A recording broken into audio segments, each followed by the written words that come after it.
guys, I am Chris Kaler. And I'm Amber from Kyuujin Cosplay, and welcome to our movie review, guys. Yes, we just got back from the theater after watching Doctor Strange in the Multiverse of Madness.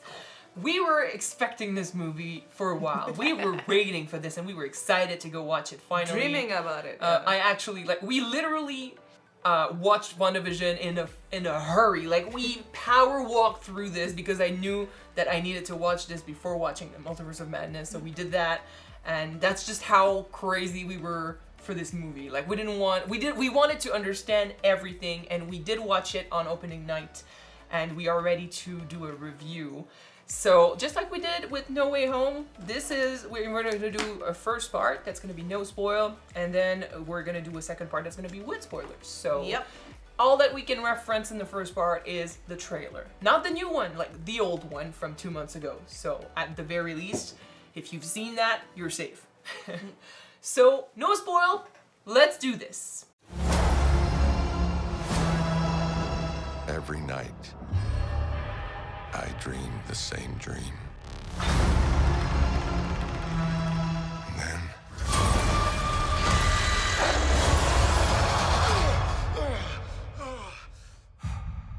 the nightmare begins. What did you think of the movie? General opinion. That was good. In my opinion, that was good. Yeah. The pacing of the movie was good. I might say sometimes the music in it didn't quite fit well, in my opinion, but You thought it didn't? some parts of it.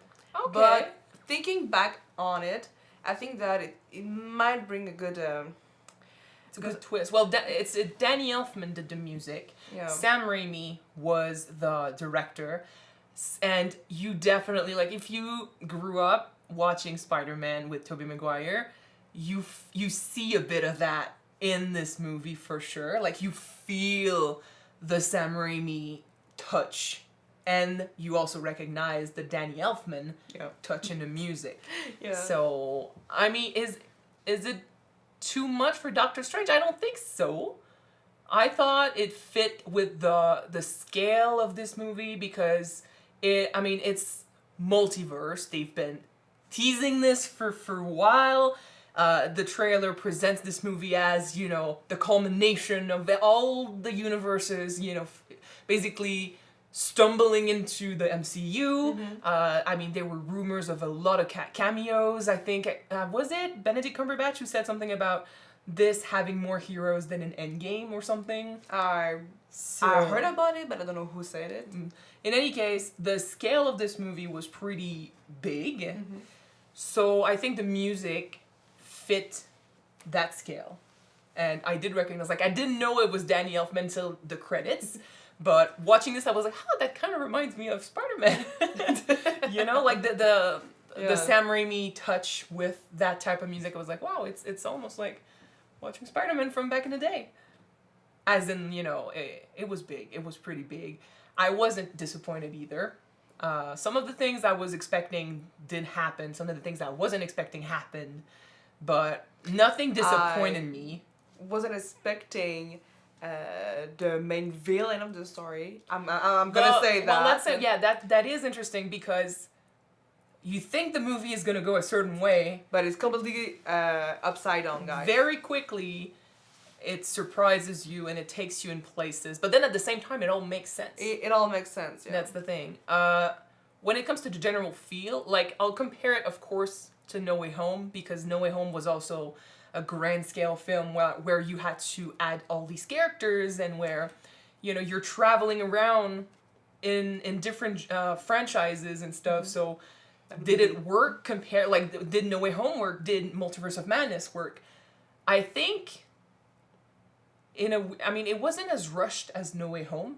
And even today, like, I watched No Way Home and I love it more than when I watched it in the theater. Mm-hmm. But my first impression of No Way Home was that, you know, some of the stuff was rushed. I did not get that impression from Multiverse of Madness. Like you said, the pacing is actually pretty good. Pacing was good, yeah.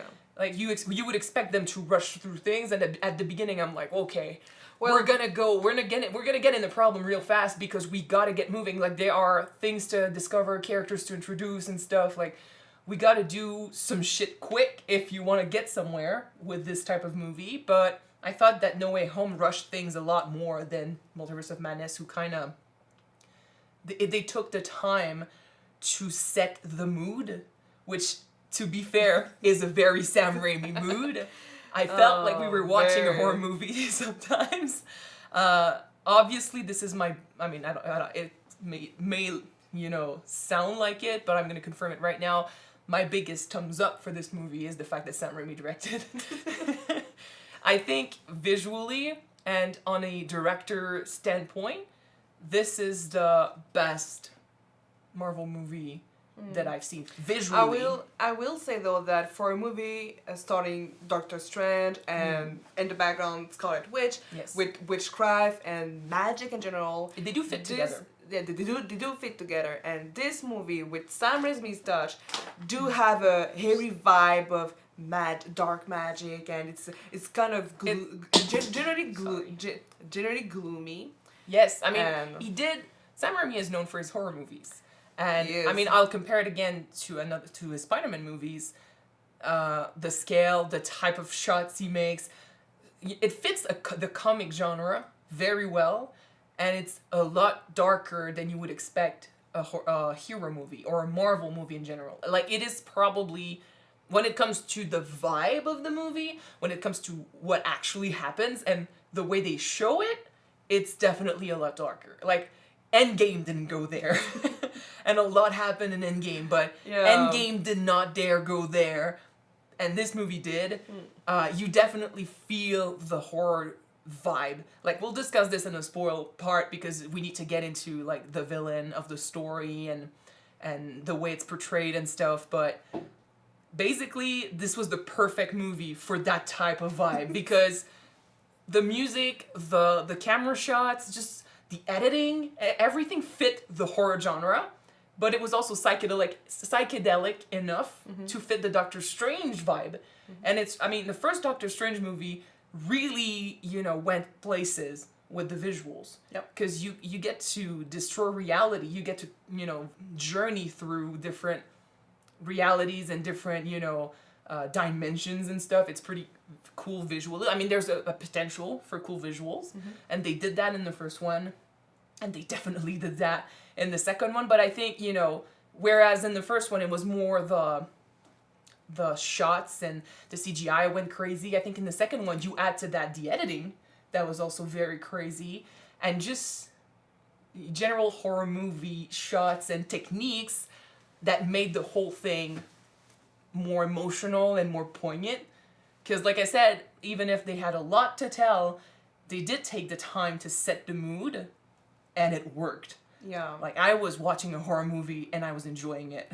But I love horror movies. One of the things that I did like about the movie is because with Multiverse, different dimension, different universe, each one of them had specific vibe, specific color, specific mood, light effects, or even texture. And when you think about it, it's really impressive and amazing to see all of those differences because, I'm missing my words, guys. Can you try to finish it for me? Well, I don't please? even know what you're trying to say. No, I just want to say that with the different universes that we've seen during the movie, each one of them is so different from one of the others that you can totally believe in it, I mean, Like the more colorful different one, the enough. more gloomy one. it's different enough that you understand you're somewhere else. But then again, I don't want to get into that too much because that's spoiler. Wouldn't that be spoiler? Perhaps. I mean, you guys know from the trailer that, the multiverse is... You've seen a couple of them. They say, we just rewatched the trailer. They say something about the multiverse crumbling and that they don't know what's going to come from everywhere and stuff. Well, the stuff that comes from different places, like, you understand that it comes from different places, for sure. There's a vibe in other places. And, it's the perfect opportunity to change things and do a lot of callbacks or, winks at stuff from the comics that we can't see in the MCU because it doesn't fit the narrative. But visually, it was stunning, and it fit the narrative perfectly. And yeah, like I said, this is my biggest thumbs up when it comes to the vibe of the movie and the way it was filmed and edited and the characters and how it was, you know, you get why they're doing this, why they're doing the things they're doing. Yeah, that's, we're tumbling fast into spoilers here. So, I mean, yeah, we'll jump to the spoiler part right away. And if you guys have not seen the movie, Switch the video, guys. You cannot control everything, Strange. You opened the doorway between universes, and we don't know who or what will walk through it. Your desecration of reality will not go unpunished.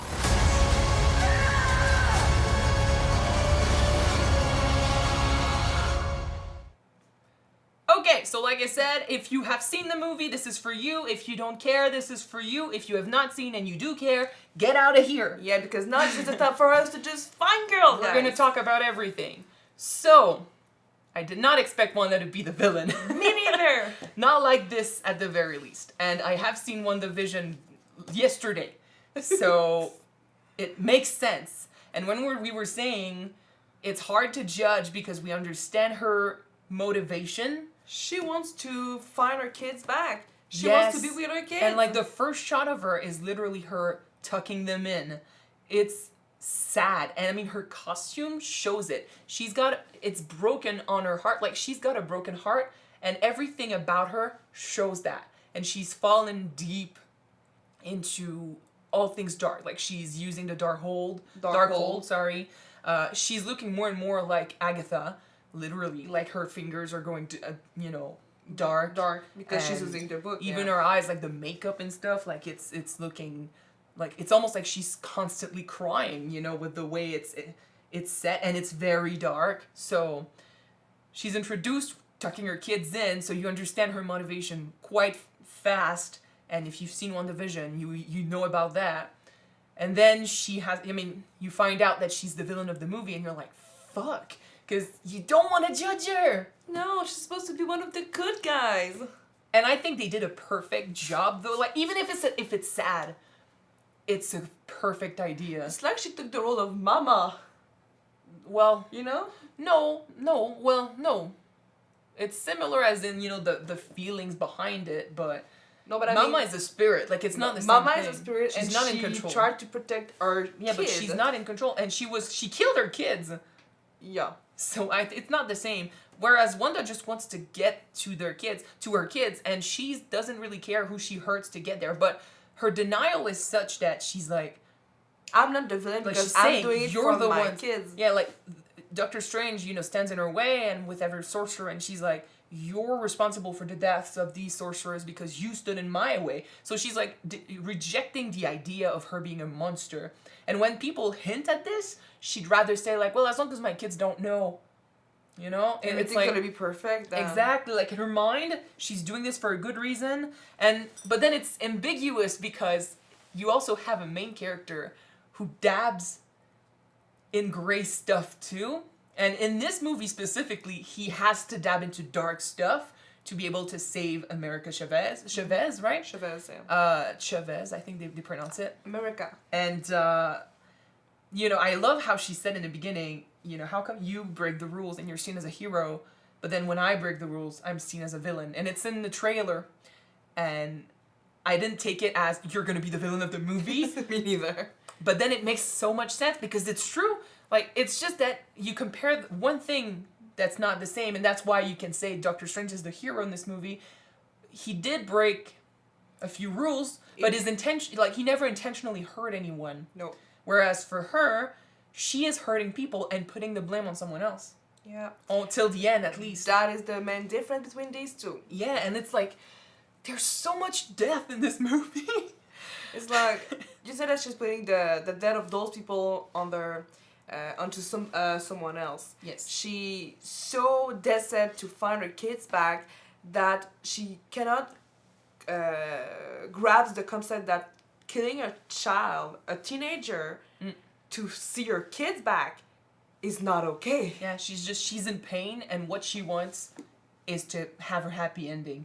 which is exactly what she did in WandaVision. It's just that now she has also the influence of the Darkhold. Yeah. And the realization that as the Scarlet Witch, she's kind of prophesized to rule the cosmos or destroy it. Like, she knows she has power, and it's like the Darkhold was made for her. It kind of feels like this. So she feels entitled to that power, and she's using it. But I would say, even if I didn't want her to be the villain, I think on a visual level, she was a great villain. She was a great villain. Like, the magic that she uses, and her magic against Doctor Strange magic fits so well, because that was one thing in No Way Home. People were like, because Doctor Strange magic versus Spider-Man, it feels weird. Spider-Man doesn't stand a chance against Doctor Strange. It feels weird that he would lose, you know? Whereas with Wanda, you believe it if he loses. It's more on the same level, though. Well, I mean, I think she's stronger than him by far, because they did say that that Scarlet Witch was stronger than the Sorcerer Supreme, and he's not the Sorcerer Supreme. Well, she did beat the Wong, right? Yes, she beat all of them, but honestly, their magic and, you know, the visuals of her using her powers and stuff, plus the Sam Raimi direction, just fits so well. And I mean, the choices in how, you know, when she possesses, and I mean, there are many different choices when it comes to editing and stuff, like when she uses her powers for the first time to dreamwalk. Yep. And there's this whole edited scene where you see Doctor Strange and you see America, and they're faded while we see her rise, and then you see this shot of her eyes and stuff that's also fading through. Like, there's a lot of crossfade. It just fits. It's ominous as fuck, and then you feel, as they're also describing what she could do as she's doing this, and you feel the intensity of what's about to happen, and then it does happen, and she takes over that other her from another dimension, and the way it happens, it's a horror movie. Like, the lights that flicker, and she falls over, and the whispers. A reflection that's looking at her, exactly. A picture of her just kind of move. And you feel like the sound design is amazing in that scene, by the way. Like, the whispers, and like you kind of hear her voice. It's like she's whispering to herself, and you see her feel like, oh shit, something is about to happen, and then she looks up, and Scarlet Witch is right there in the window and stuff, and she freaks out. By the way, there are jump scares in this movie, and it was funny because the people around us freaked out, and I was laughing, but everything just creeped us out in this scene. And then later, when she is that person and she goes after every hero that made a cameo in this movie. I did not expect that fight, guys, because we'll talk about the cameos first, but I will just say this. We saw her in the trailer with the blood on her face, but that whole sequence of her fighting like that, and then following Doctor Strange in the tunnels, it feels like we're watching Carrie. It feels like we're watching a fucking monster. I remember one of the scene when she's coming through the fire. She's covered in blood. Her hairs are down, and she's also kind of wet, and she's kind of she's stumbling, a bit stumbling and limping. Because I mean, she walked on glass. She has no shoes. She has no shoes, but the shot of her walking through the fire and coming right at us, and it screams Carrie to exactly. me. And there's also shit. You talked about a shot in the car too, because we couldn't wait to talk about the movie. There's another shot where Christine is trying to free America, and in the background you see her walk in, and she's stumbling towards us. One of the things that we like about horror movies is that you know that the danger is coming, and you're getting stressed out by it. Especially we got it. Since this is right after she just killed a bunch of heroes. Massacred those heroes, guys. Which brings me to the cameos. So, if there is one thing, unfortunately, that disappointed me a little, and I think it's the same for you, is the lack of cameos. Yes, we were expecting so much cameos with the rumors, like maybe other Iron Man, Spider-Mans, the Fantastic Fours, like a bunch of it. Or I mean, even, you know, people were talking about the actual Marvel actors like Chris Evans coming back to do like Human Torch and stuff like that. Yeah. So people were talking about this, like I said, even the comment that this movie had more heroes than Endgame. I'm like, well, You did say that maybe they talk about the sorcerers. maybe they and counted. Camotage. Yeah, maybe they counted the army of sorcerers we saw in the beginning because that was a lot. I mean, the vibe is there for sure when the Illuminati is introduced because there's a bunch of characters from the comics in there, and people are like, oh, that's cool. There's one that I don't know, because I don't really read the comics. So there's one that I don't know whose name I even forgot, but whenever he talks, it kind of reverberates.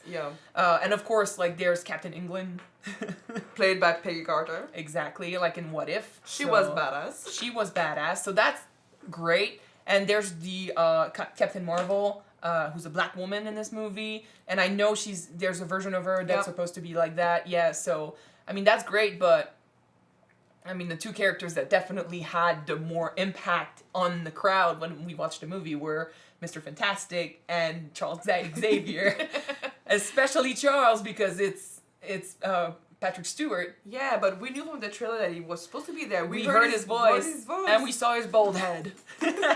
And by the way, he got an upgrade on his wheelchair. Yeah, I mean, yeah, he was lucky enough to. Yes. So what's the term in English for that? I don't know, but his wheelchair was definitely better. It's like he got a small motorcycle and he rolled in it. An electric chair, sorry. Yeah. And I mean, the other one, Mr. Fantastic, I think I would have... I mean, I freaked out that it was John Krasinski, but I would have freaked out more... If it was the original one that we knew in 2002 and 2004. I forgot his name, but I think, but I knew the rumors of John Krasinski possibly being cast as Mr. Fantastic. Maybe. And the thing is, the fact that they took him, they cast him... A new casting, yeah. Means, in my opinion, that they might be thinking about doing a Fantastic Four movie again, but this time with him and doing it in the MCU. So I am excited about that, but unfortunately when it comes to Multiverse of Madness, those cameos are there, but they don't live long.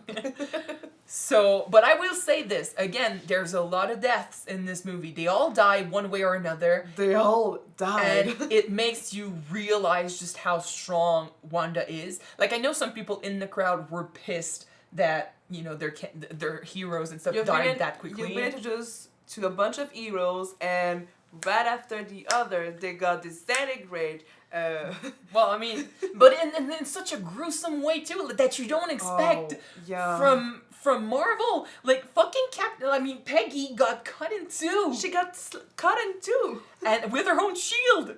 And then there's that guy who speaks and it reverberates. Like she took away his mouth. He screamed and that blew his head off. That's fucked up. Like we don't expect that in Marvel.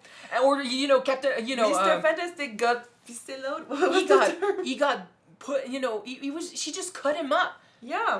Without the blood, it kind of felt like a scene from Resident Evil 1. And I mean, Captain Marvel was the one that I expected, I expected to put up more of a fight. She stood her ground, but at the end of it, she got crushed by the big ass statue. I don't think she's dead, but then again, like all Wanda needed. She just passed out. Yeah, but all Wanda needed was to take her out, and she did. But basically, every hero were nothing compared to Wanda. And I mean, Charles had a moment where he managed to get into her head and he tried to free the Wanda she was possessing. So I thought it was nice that he had a bigger moment like this because, I mean, he's a veteran. Yeah. Like, he wasn't MCU, but now it's been confirmed. So he's like the first MCU movie. Yeah. And everyone respects him so much. And, like, people freaked out. Like, people applauded and freaked out at him. And I had a tear in my eye. Like, it felt like the Tobey Maguire, Andrew Garfield cameo from No Way Home. So I was really glad to see him, and I love that, like, he was taken down really fast, but at least he stood up longer. He actually stood up in the mind of Wanda. Yeah. Longer than the others. And the one I was least surprised about was how Mr. Fantastic died, because, I mean, I know you're stringy, How can you stand his ground against Scarlet Witch? Yeah, you don't really, your power doesn't work against Scarlet Witch, unfortunately. Not in that context, no. And I mean, I did love that, Captain England and Captain Marvel were the two that, showed their skills and their experience the most, and they managed to fight her longer. But and Peggy said, I can do this all day. Yes, she did. She took Steve's phrase. Well, she is Steve, sort of. Yeah. She's the replacement. She's Tiffany. Yeah. Sort of. But so that was cool, and I mean, we also saw the Ultron guards, so kind of like a what if there. We didn't get a Iron Man cameo. Like people were expecting Tom Cruise to show up, perhaps. Yeah. I don't. But then again, I will say this: no, not many cameos. I was a bit disappointed, but we did say the pacing was great, and I think it's because of Thinking that. about it, if they had so much characters to introduce in that storyline, that would have been so much packed that you couldn't breathe. Exactly, So- because like they took the time, like I said, to set the vibe, set the pace, make us understand Wanda as much as possible, and the shots of her kids and what she was going through, the relationship with America and Doctor Strange developing, like, and even he and Christine going through their own stuff. Like, there's a bunch of stuff that happens, and I feel like the story had to be told at the expense of the cameos we were expecting. So, yes, it's nice to introduce them, but since they're not the main focus of the storyline, it's kind of expected for them to just be brushed aside quickly like that. And I mean, it also... It sucks, I'm gonna be honest with you, but overall, it makes for a better storyline. I think the disappointment comes from the fact that in the trailer they're saying, who knows who's gonna come through, and I'm like, the movie isn't even about that, so it's not True. even about that. So That movie is so just completely different from the trailer. Like the story they say in the trailer doesn't fit with what we just saw. Nope. But still, I think it opened the door to more storytelling, more emotions, more vibe, more horror stuff that we saw, and more fights too. Because despite the fact that some of the fights were quick, like the heroes, like the leaders of the Illuminati facing Wanda went down quick, still we got a few fights that I wasn't expecting, like Doctor Strange versus I don't remember his name, the guy from the first movie who hates him. Yeah, I forgot his name Yeah, too. like the guy with the dreads in the trailer. You know him. Yeah. The one that left at the end of the first movie. The first one, yeah. And I mean, it's not even the same guy because he's not from the same universe, but they fought together while Doctor Strange was wearing manacles, like cuffs and stuff that stopped him from using his powers. And eventually he managed. And I was like, geez, he trained. Hand-to-hand combat. Hand-to-hand combat. And then eventually they both got a one cuff on their wrist. So I think both of them could not use their powers. And they were going at each other hand to hand. And it was pretty sick. I was like, fuck, Doctor Strange, you trained. It looked really cool. And it's a style of fighting that was very different from everything else. Because when Wanda's there, it's all magic. And Doctor Strange, it's all magic. But I thought the fights were pretty believable. And you could feel the power behind Wanda, like when she attacks the temple at the beginning. And you see her, send so many blows and stuff, and eventually she has to use strategy to get in, and the way she does it. Oh, by the way, that shot was so cool. Like, we see the sorcerer, and she's trying to find the weak link, and when she does, like, you see the guy, and then she comes in from behind. That was, like, the people around us were like, whoo, and I was like, yeah, that worked. They did take some of the shot that they used to do with Wanda in the first Avengers, and the finale of the WandaVision TV show, though. Her being creepy and going behind people when she's trying to control their head. But I just thought that her coming out of coming from behind him that way was pretty good, because I mean, she's over there, so you don't expect her to do that, but it's a good you can visualize her speaking in his ear by showing her actually being there and talking to him when you know she's not there, but it works. And just the lack of dialogue, she's just like, that works. Like, she's creepy in this movie, guys. Yeah. And I believe that. Like, her running around, like, stumbling and stuff with the blood on her face is creepy as fuck. The jump scare of her coming from the right when they close the door in her face, and then we're focusing on the door and everything is slowing down, and you're like, what's about to happen?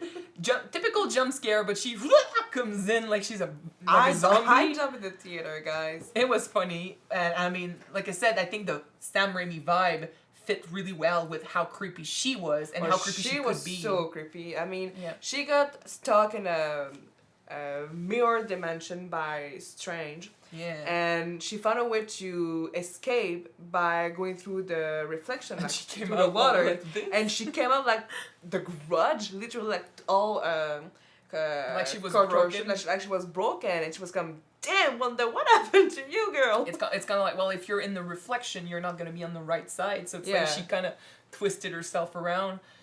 That was pretty cool. But that's the thing. Like, since we took the time to show you the vibe and show you the characters and explore, you know, what they can do, you believe that they can do it.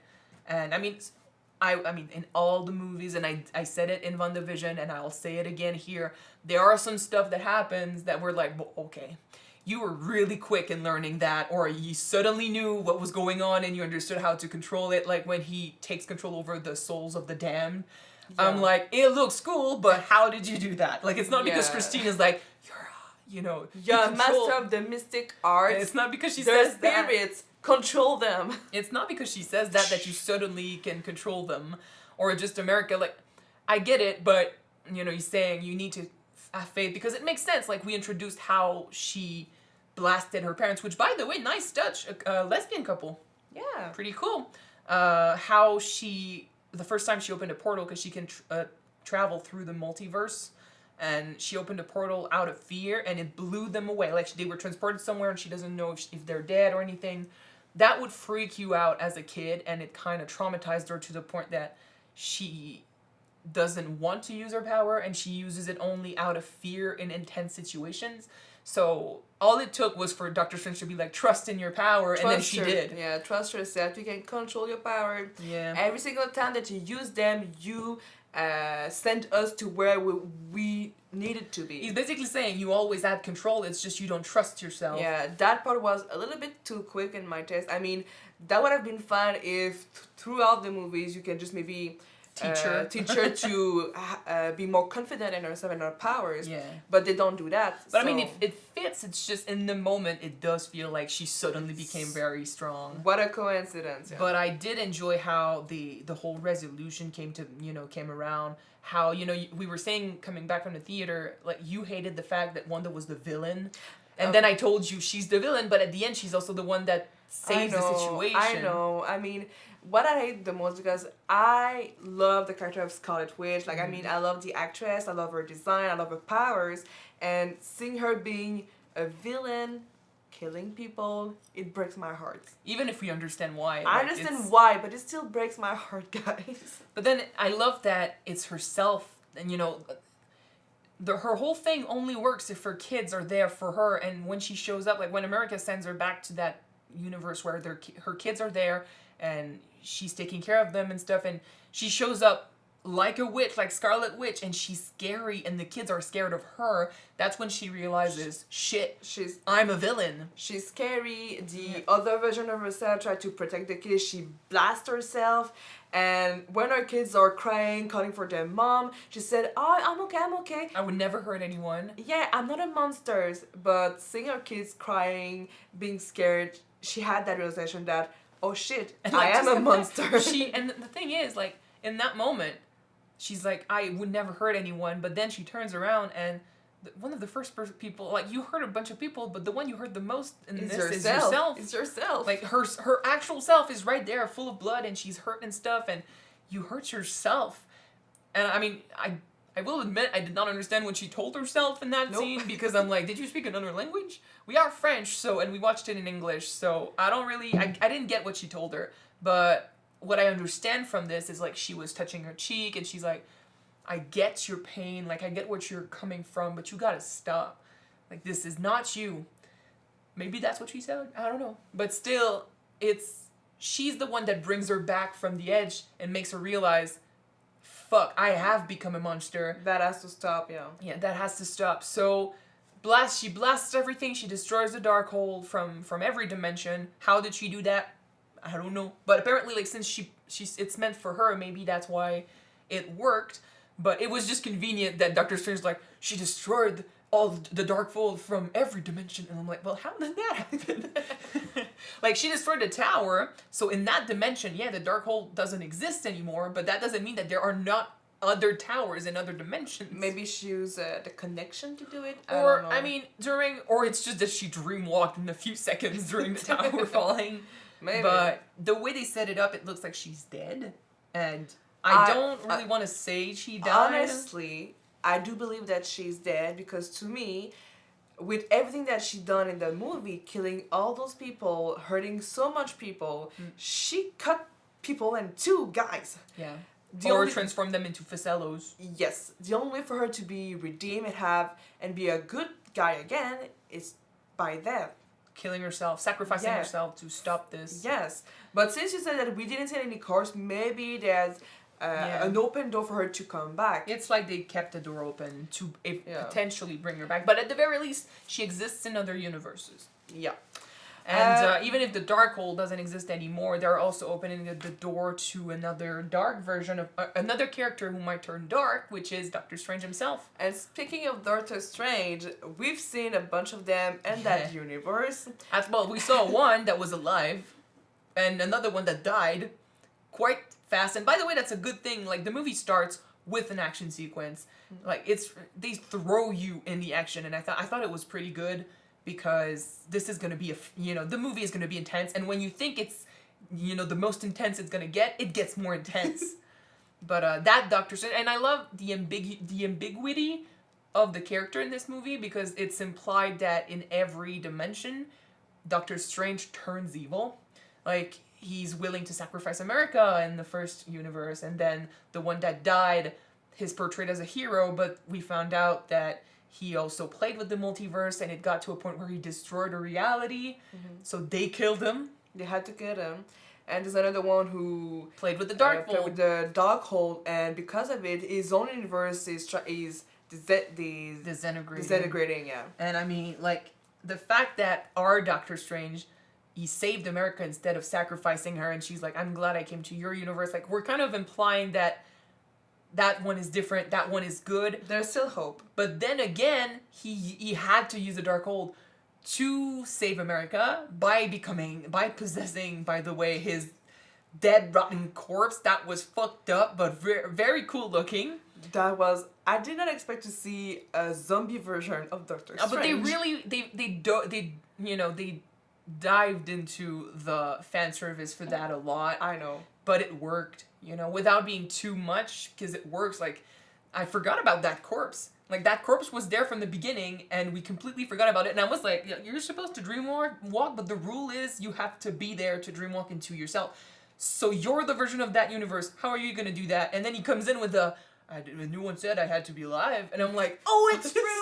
It's a dead corpse. There's still a dead corpse in it, yeah. Yeah, but, like, the implication that Doctor Strange, who has always been an ambiguous character because of how he thinks and his personality, he's not like Peter Parker, all, hero and stuff, and or Captain America, goody two-shoes, always does good, or at least always tries to do good.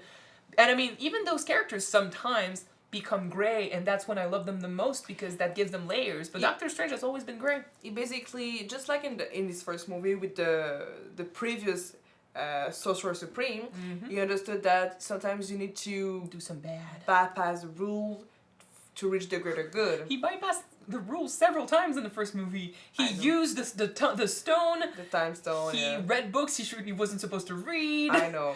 But once again, I think that the key factor is the intention behind and what you do with it. I'm just, people were warning him in the end that since he used the Darkhold, there's a chance it's going to do to him what it did to Wanda, which is pervert him, darken him. And he does have the third eye now, so... He literally has a third eye right now. Which is the thing that the other Doctor Strange that was really evil got from the Darkhold as well. So we'll see how that affects him later. I mean, the cutscene with Charlize Theron, which, by the way, like, I don't know what She's she in is. the MCU right now. She showed up and she was like, dude, you messed up too much. You need to help me fix it. And then he's like, fine, opens his third eye, and they jump through a portal.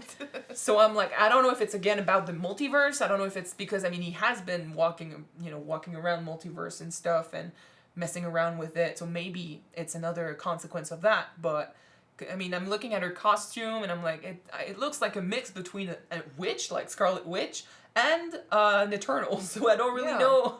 I don't really know who she is, where she came from, or what she's supposed to do, because, again, I don't read the comics, so if people recognized her, I'll know later. Alright. But, Okay.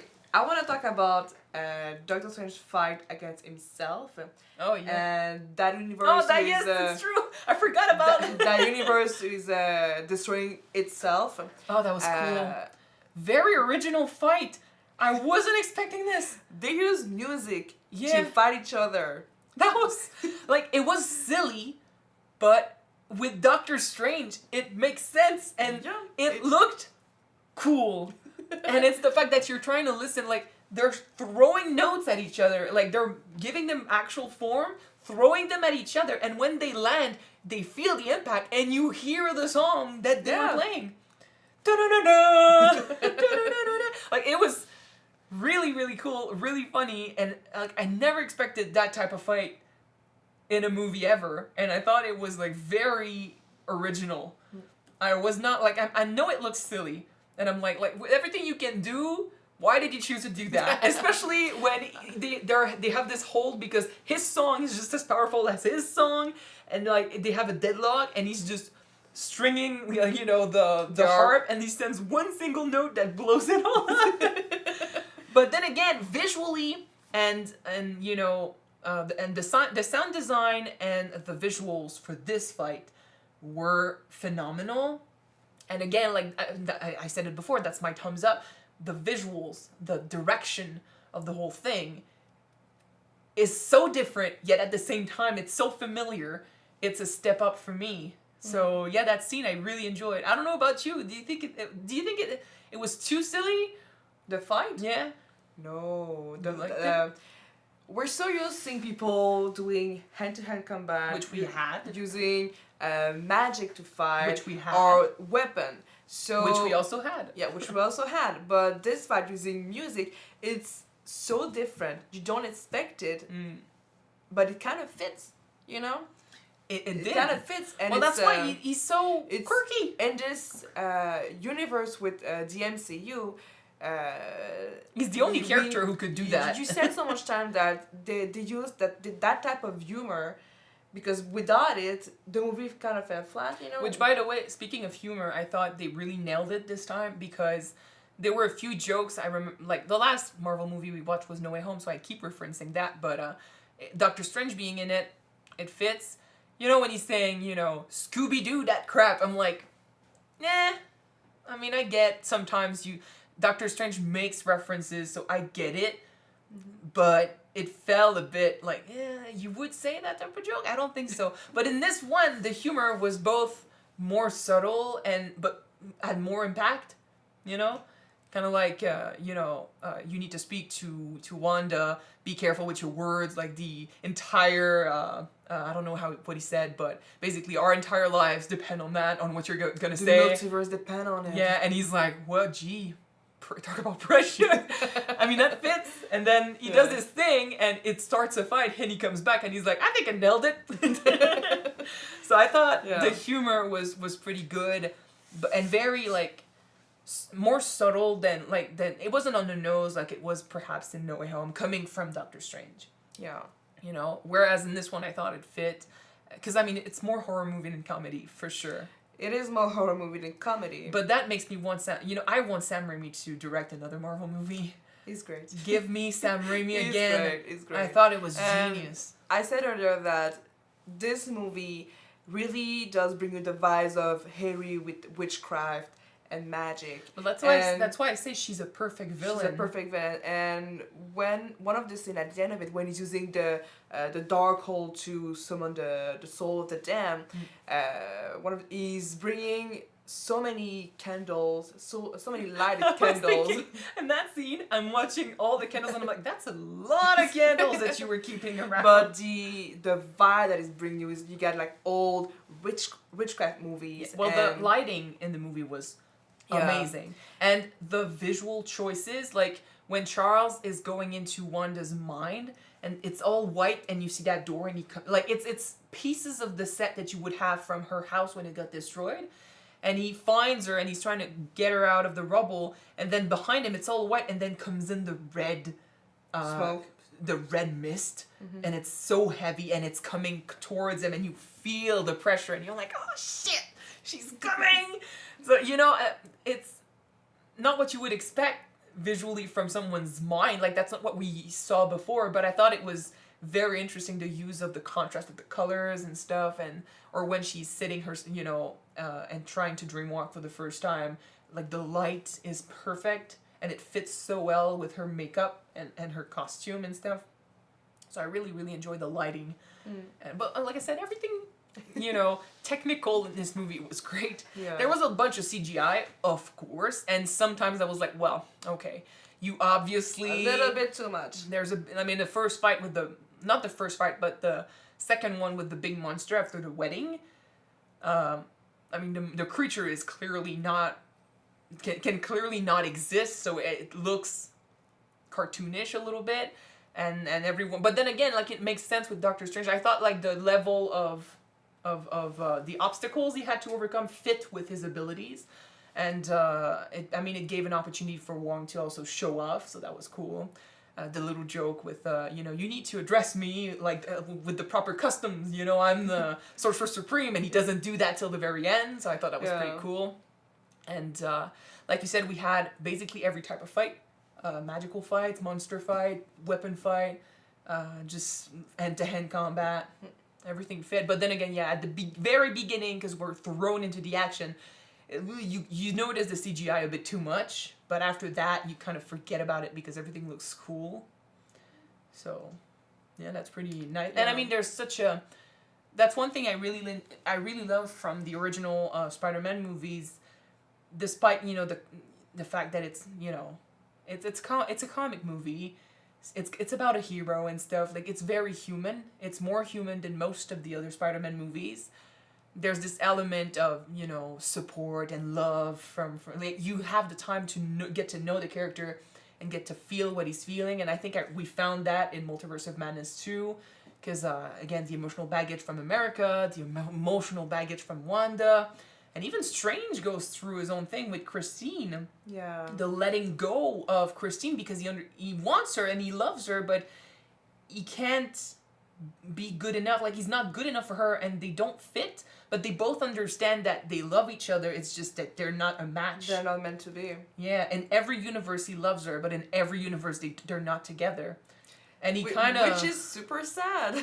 But I love the conclusion of that. Like, they say their goodbyes and they end on a good note in a universe where she seemed really angry with him. Like, she knew he died because he dabbed into bad stuff. So she was the Christine that he had to win over, sort of.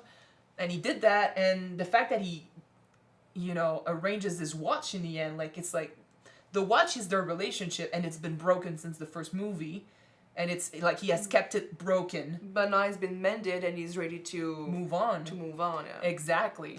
I really enjoyed, like, that's the human aspect. We did, since it was an origin story in the first one, we got to see a lot more of his personality there, but I think that despite everything that happens in the second movie, we still had the time to show a bit of that.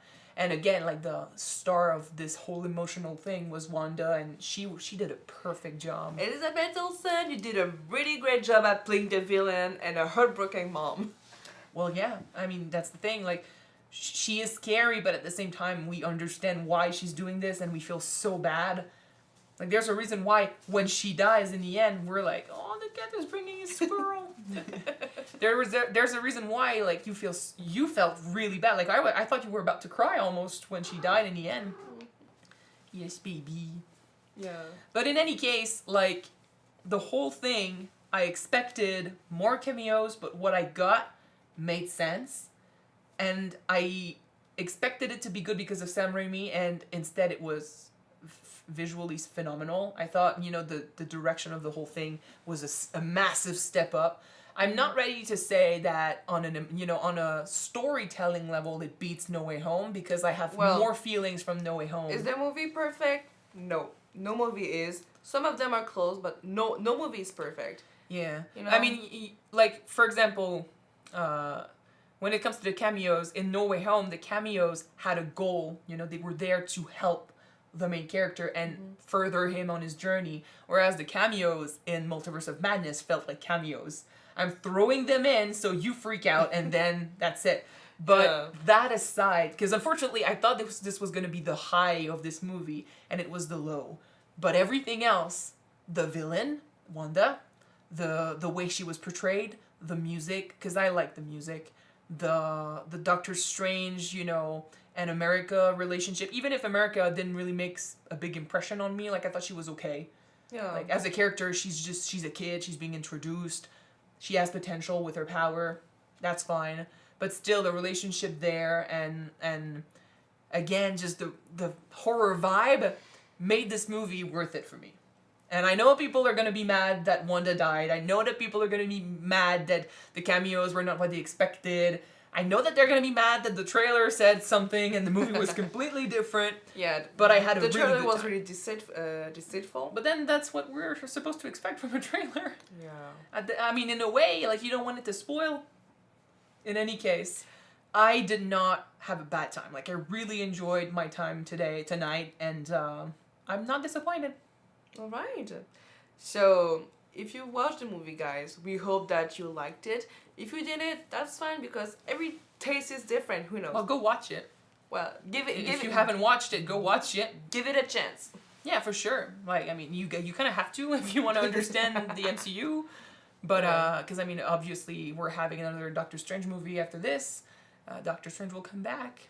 Yeah. We knew that, but they said it anyway. So, I mean, if you haven't seen it, go watch it and give us your opinion in the comments.